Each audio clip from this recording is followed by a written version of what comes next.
You're watching the sunrise spill across marble floors in a palace chamber where the air tastes of fear. A boy, maybe 13, maybe younger, stands with his back pressed against cold stone, hands trembling as footsteps echo closer. He's been taught to smile, taught to obey, taught that survival means becoming whatever they need him to be, even if it means forgetting he was ever human at all. This morning, like every morning, he will perform a role written for him by men who measured his worth by the curve of his face and the silence of his suffering. Before we go any further, I'd love to know, where in the world are you watching this from? It amazes me how a story buried in archives for centuries can reach screens across continents, connecting us through the shared need to understand what humans are capable of when power answers to no one. The palace was Topkapi, heart of the Ottoman Empire. The year could have been 1520 or 1620, or any decade across 4 centuries when the greatest power in the Mediterranean perfected a system that turned children into commodities, intimacy into theater, and exploitation into imperial policy. What happened within those walls wasn't whispered rumor or exaggerated propaganda from rival states. It was documented, regulated, and refined with the precision of bureaucrats who believed they were building civilization itself. The boys came from everywhere the empire's shadow fell: Christian villages in the Balkans, Georgian highlands, Circassian valleys, Armenian towns perched in mountains. They arrived through a system the Ottomans called devshirme, the gathering, though the word sanitizes what amounted to the industrialization of childhood abduction.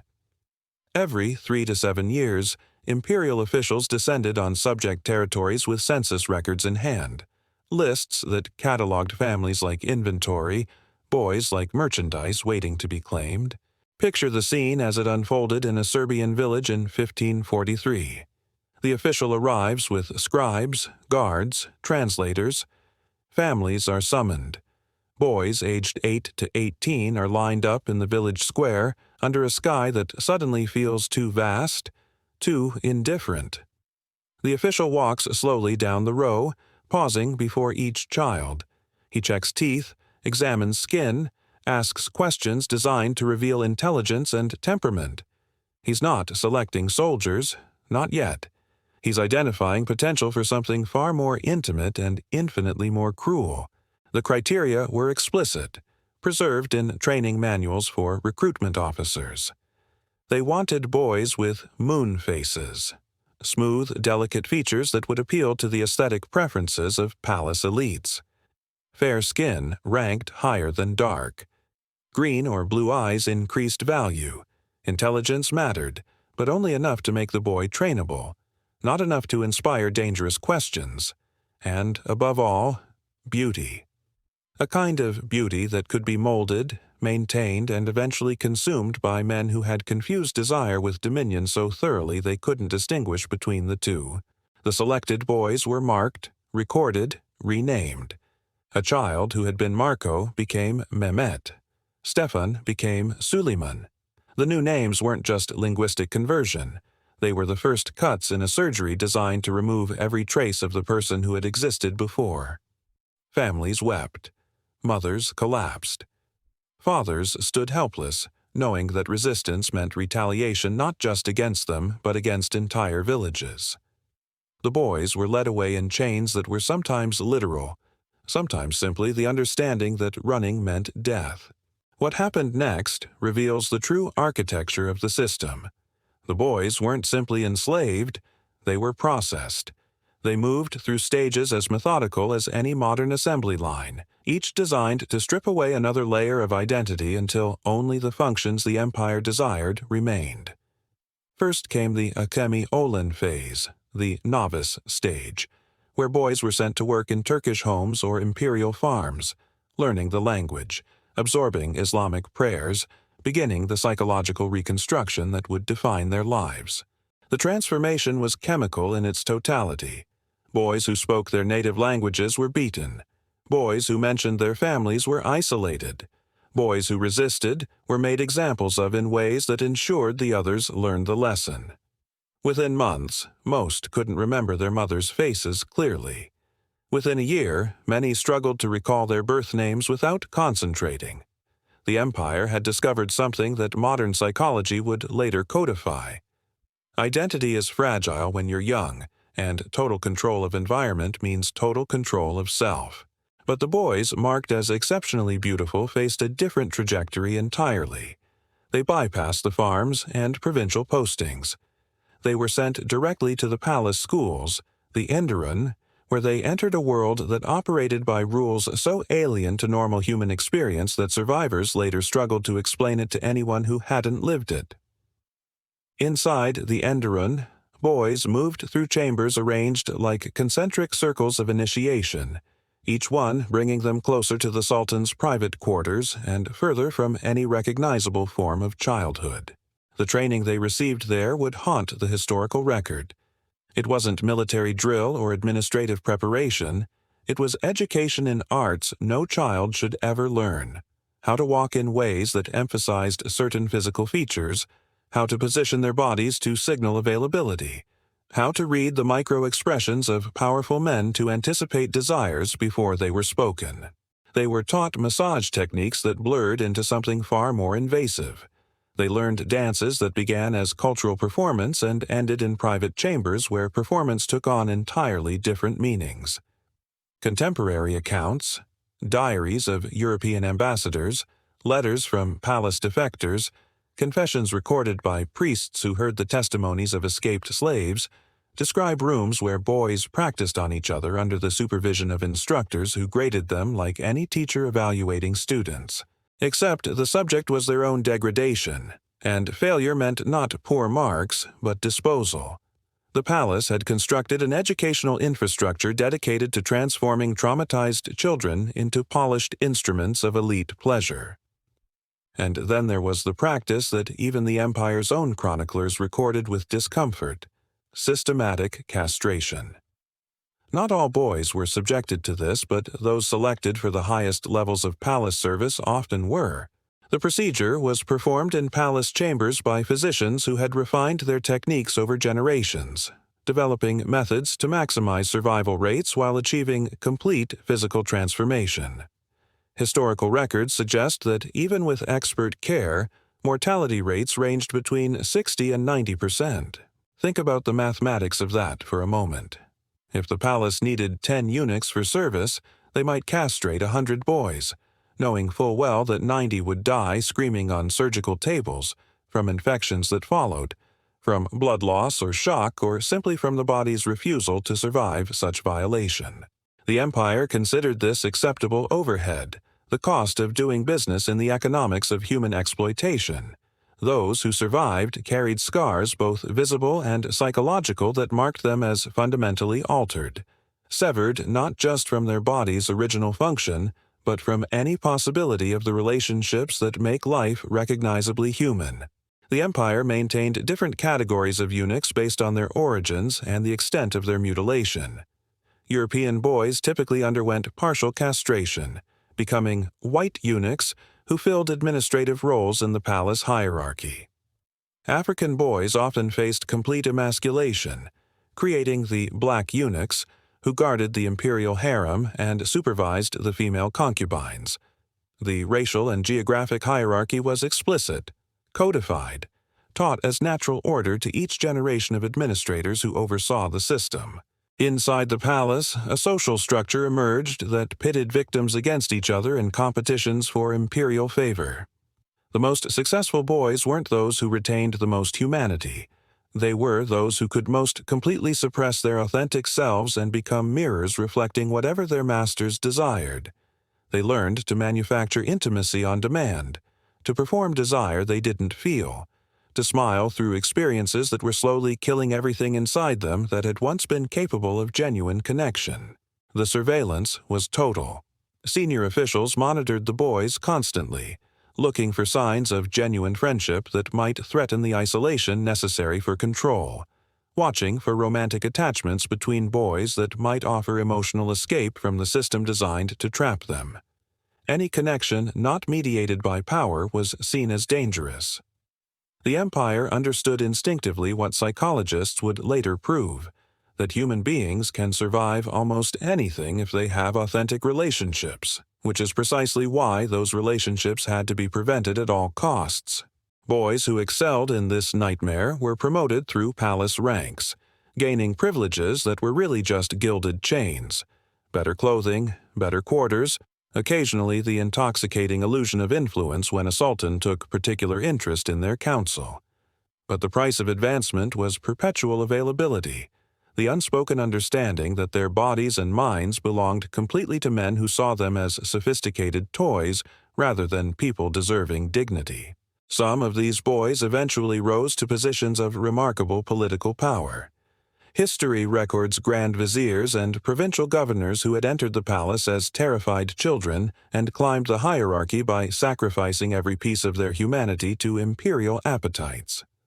Their success stories were paraded as proof that the system offered opportunity, carefully omitting the thousands who died or were discarded before reaching such heights, the psychological destruction that made such advancement possible, the empty victories of men who had traded their souls for survival.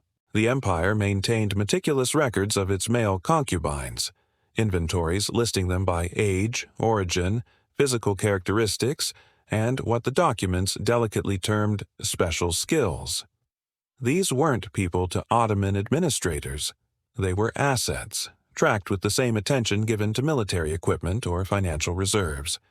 Surviving documents describe boys being gifted between officials as rewards for loyalty, traded to cement political alliances, sold when their appeal faded or their health failed. The international slave markets that supplied the empire operated with stunning efficiency. Trade routes carried boys from Circassian mountains, Georgian valleys, and Balkan villages toward Constantinople and other imperial cities. Merchants specialized in particular types, some dealing exclusively in fair-skinned Europeans, others in darker-complexioned Africans or Middle Easterners.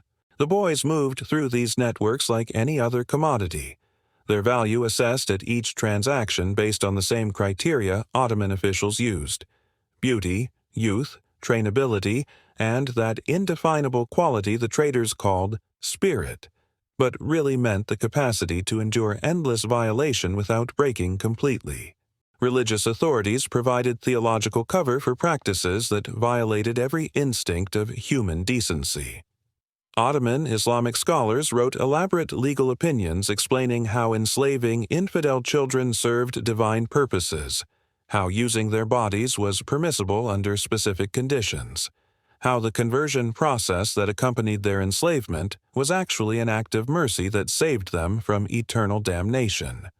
These weren't fringe interpretations. They were mainstream positions taught in major religious schools, shaping Islamic jurisprudence across the Muslim world. The psychological techniques used to break boys' resistance became increasingly sophisticated over the centuries. Palace officials developed what modern psychologists would recognize as systematic programs of trauma bonding, learned helplessness induction, and identity dissolution. Boys were subjected to carefully calibrated cycles of punishment and reward, isolation and attention, brutality, and unexpected gentleness, all designed to make them emotionally dependent on the very people destroying them. New arrivals were sometimes forced to participate in the abuse of boys who had arrived before them, creating guilt and complicity that made later resistance psychologically impossible. They were made to watch punishments inflicted on others for infractions they might contemplate, embedding lessons in terror deeper than any verbal instruction could reach. They were occasionally shown sudden kindness after periods of cruelty, teaching their traumatized minds to feel gratitude toward their abusers simply for briefly reducing the pain. The most devastating technique the empire employed was turning victims into recruiters. Boys who survived and adapted to palace life were sometimes sent back to the Balkans or Caucasus as adults to identify candidates for the next round of collection.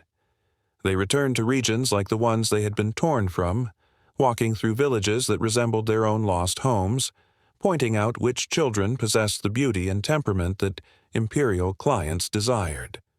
The system had achieved perfect efficiency.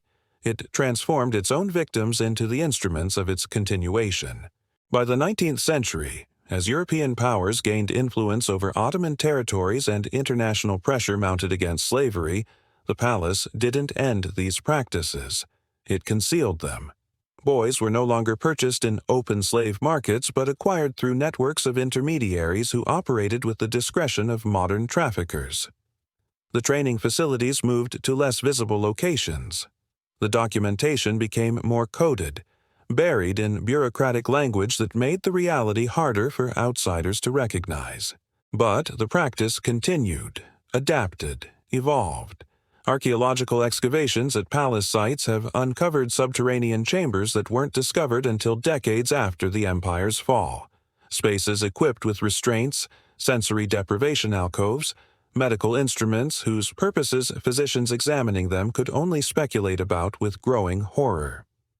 The empire had built infrastructure for systematic abuse directly beneath the gilded halls where diplomats were entertained and treaties were signed, hiding industrial-scale exploitation under layers of marble and ceremony.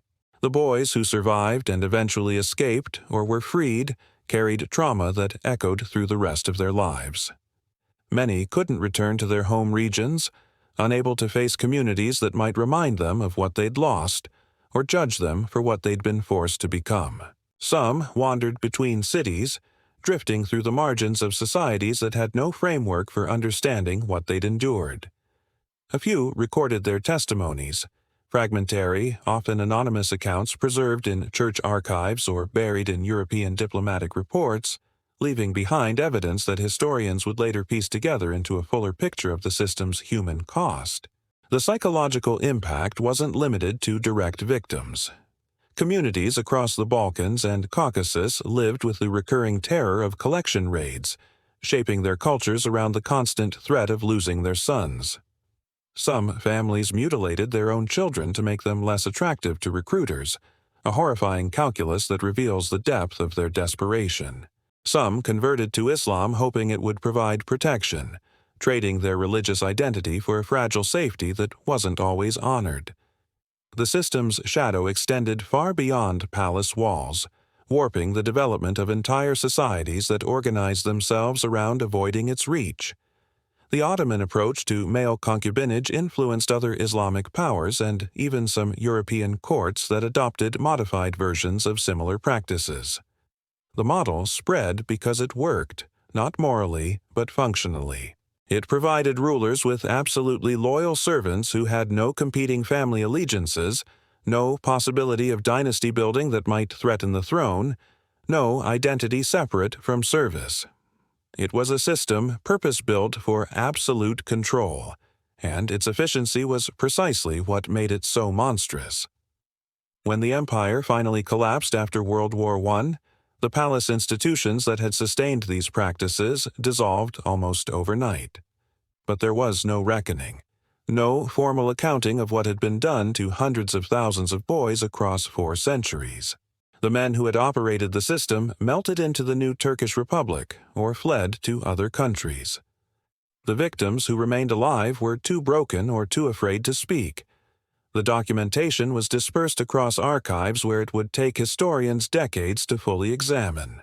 What we're left with is a historical record that some still dispute, not because the evidence isn't overwhelming, but because acknowledging the full truth requires confronting how systematically human beings can organize cruelty when power faces no constraints. The Ottoman male concubinage system wasn't an aberration or excess. It was policy, refined across generations, supported by legal and religious institutions, accepted as normal by elites who benefited from it. The boys' names are mostly lost now. The census records that track them listed their new Turkish names, not the ones their mothers whispered. The inventories described their physical characteristics but rarely their personalities, dreams, or the people they might have become if they'd been allowed to grow up in safety. They exist in the historical record primarily as numbers, categories, transactions, which is exactly how the empire wanted them remembered, if it wanted them remembered at all. But in the margins of that record, traces remain. A letter from a boy to a sibling he would never see again, smuggled out and preserved by accident in a merchant's papers. A carved name on a cell wall in a palace chamber, discovered during renovations centuries later. Testimony from a priest who recorded a dying man's confession about what he'd endured as a child in Constantinople. These fragments don't add up to complete stories, but they pierce the bureaucratic language of imperial documents with reminders that every statistic was a person, every transaction a life shattered. The palace still stands in Istanbul, now a museum where tourists walk through chambers that once held boys learning to survive by becoming less than themselves. The walls don't speak. The marble floors reveal nothing, but the air in certain rooms still feels different to those who know the history. Heavier somehow, as if trauma can seep into stone and wait there for anyone sensitive enough to notice. There's no moral to extract from this that doesn't sound inadequate against the scale of what occurred. No lesson that makes the suffering meaningful or redeems the system that inflicted it. What remains is simply the obligation to see clearly, to not look away from what humans have done to each other when power answers to nothing but its own appetite, and to carry the knowledge that beauty and youth can become prisons when the powerful decide that desire justifies dominion. The boys can't speak anymore, so the record must speak for them. Imperfectly, incompletely, but persistently, insisting that what happened in those palace chambers 400 years ago still matters, still demands recognition, still echoes in every corner of the world where power meets vulnerability without constraint.